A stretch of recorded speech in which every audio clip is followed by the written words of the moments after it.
answering some of the juiciest questions I've got asked on IG, on entrepreneurship, digital marketing, how to make money online in 2022 in this crazy world that we live in today. Some of these are pretty controversial, but I'm gonna try my best to answer them. So without further ado, let's get right into it. First question is old habits, thoughts you had to change, eliminate to be where you're currently at right now. The first one is learning how to say no. Most people, the way they live their lives is their parents tell them, hey, John, this weekend we have to go to your uncle's house because they're celebrating whatever it is, right? And most people will just go ahead and say yes to it, right? When in reality, they don't want to be there. It's a complete waste of time and no one is enjoying themselves, right? And so when you're building a business at first, you have to be selfish to be selfless. A lot of people will think you're selfish because you're saying no to these plans that you used to say yes to or just adhere to simply because you thought you were meant to say yes, right? Most often than not, people are saying yes to plans with their friends that, maybe they're not really doing it because they really want to be there, but maybe they're more out of habit, right? Like, hey, let's go grab some beers and then go out to a club. When you start a business, you have to be very comfortable saying no, and at times appearing selfish, because in a few years, you're going to be selfless, right? You're going to be able to not only help yourself and support yourself, but also help and support the people around you. And so I think that's a very, very valuable skill. And that is something that had to change. Just being very comfortable and fine saying no. And probably a second habit, I could probably mention 15, 20 habits, but for time's sake, the second habit is understanding that to have wild success in one area, for example, entrepreneurship, you really have to look at all areas of your life as not separate, but interconnected, right? And so the way you show up in your workouts, right, is going to translate in the way you show up in your business. The way you show up in your relationships, right, is also going to translate in the way you show up in your business. Same thing with the way you show up in your business is also going to translate in the way you show up in relationships. If you haven't been able to focus all day long, right, when you go meet with your significant other, you're not going to be fully present and giving your full essence to them, right? And so understanding that all these different components of life, they're more interconnected than isolated. And so you cannot expect to have insane results in your life and wild success in one single area of your life if you're not taking care of all the different components. If you're not taking care of your physical health, your mental health,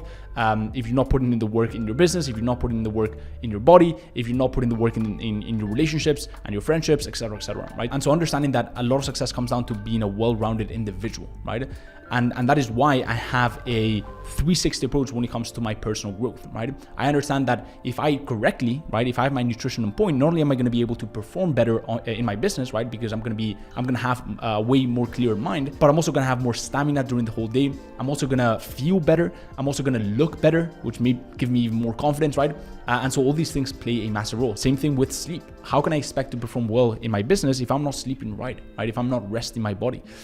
And so understanding that there's a lot of different components and you have to treat yourself almost like a brain athlete, right?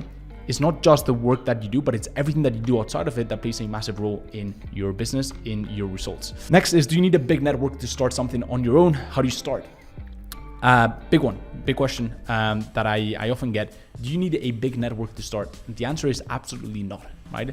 One of the great things about the internet is that it's decentralized and it's brought way more power to the people, right? And so yes, maybe 50, 100, 200 years ago, you needed the right connections in the right places to really start a business. Nowadays, you can start with your phone, right? From anywhere in the world, and anyone can start a business, right? Anyone can start making big money, change their life completely. And so a lot of people who are so focused on building a network at the start just go about it completely wrong, right? They try to reach out to the successful entrepreneurs. They try to, start building out their network, but they have nothing to offer to these people.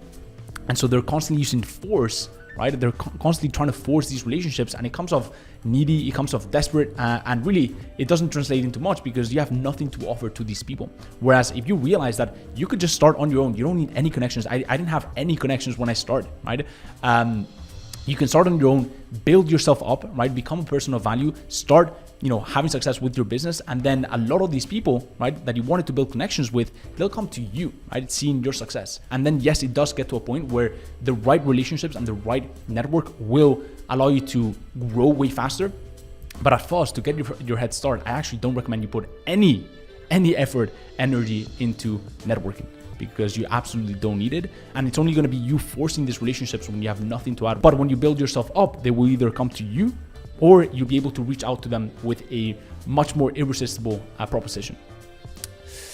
Next is, when you started, did you feel an overwhelming responsibility, company trusting you with revenue? So here's the thing about business, right? And here's the thing about life.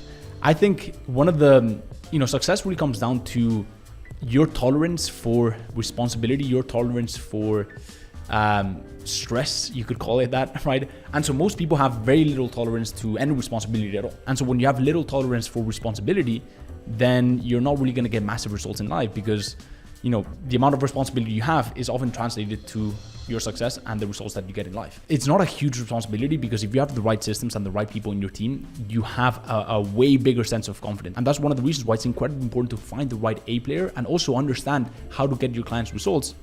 Because if you don't, right, you're not going to be as confident in your sales goals, and it's really going to show, right? But if you do understand how to get results for e-com clients, if you do understand the sub niche that you're working with within the e-com space, if you do have an incredible team, you're going to show up a lot more confident, right? But there's always going to be that extra element, that extra percentage where you just have to understand that you have to start taking responsibility. And the sooner you learn that, and the sooner you get past those nerves and those fears, the better, right? Because really it only gets worse. I don't say this in a cocky way, but I truly believe, right, that if I were to put any normal person in my shoes for a day, they would probably break down, because they're not used to the type of burden, responsibility, stress, right, that I personally have. However, for me, because I built myself up to that point, it's not really a massive deal. Yes, I've got people relying on me. I've got people's families relying on me, right? I've got clients that I have to speak to and get incredible results for. I've got students and their lives that I'm responsible for, right? And so for most people, that would probably cause a lot of anxiety. But as you start taking more responsibility, you start getting really good at just dealing with that, right? And you don't really get bogged down by petty shit that most people get bogged down by. And so that's what I would say on responsibility. You just have to learn to take it on your shoulders and deal with it, really, because that's really going to dictate how much personal growth you can achieve. Next is any meetups coming soon. Cheers, brother. Mike, one of my students. Yes, probably yes, man.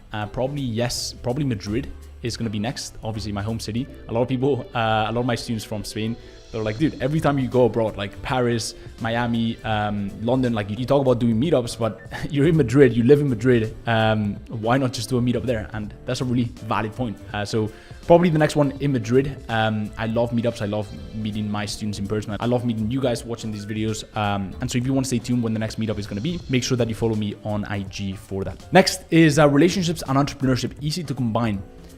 I would say yes, when you understand that, at least for me, entrepreneurship is only a cornerstone of my life. It is not my life, right? My number one goal is my spiritual growth as a spiritual warrior and my personal growth. And so understanding that entrepreneurship is only a cornerstone that makes up for that personal growth, relationships is another big one, right? I truly believe that a conscious relationship with the right awakened woman can teach you and challenge you in ways that nothing ever could. Understanding its impact, its importance, and how beautiful the right relationship with the right awakened woman can be, I think you'd be missing out by really blocking that and isolating yourself from that in your life. Now, if it's not going to be a conscious relationship, then it's a distraction, which is completely fine, right? I just understand what it is. The same way that if I go out to a club with some friends, right, I understand that I'm not going on a spiritual retreat, right? And so if you are hooking up for the sake of hooking up, there's nothing wrong with that. I've done it. It's fun, right? But just understand that it's not what a conscious relationship with the right woman can be like. But as I said, if it's the right relationship, I think it can be a huge, just growth opportunity. And along with your growth in entrepreneurship, I think it can really propel you forward as a person in your personal growth journey.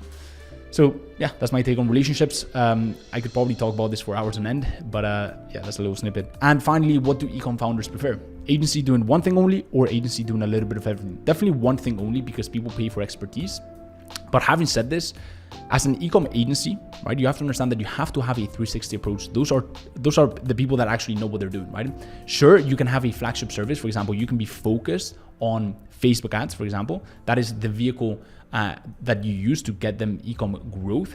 But you have to understand the different components of the ecom funnel that gets them that growth. You cannot just be purely focused on the Facebook ads, right? And look at ecom growth from purely a Facebook ad lens, because you're going to miss the whole picture, which is, okay, sure, you're driving me all this traffic, but maybe the offer sucks. Maybe the landing page sucks, right? And so maybe you should look at CRO, right? Conversion rate optimization on that landing page.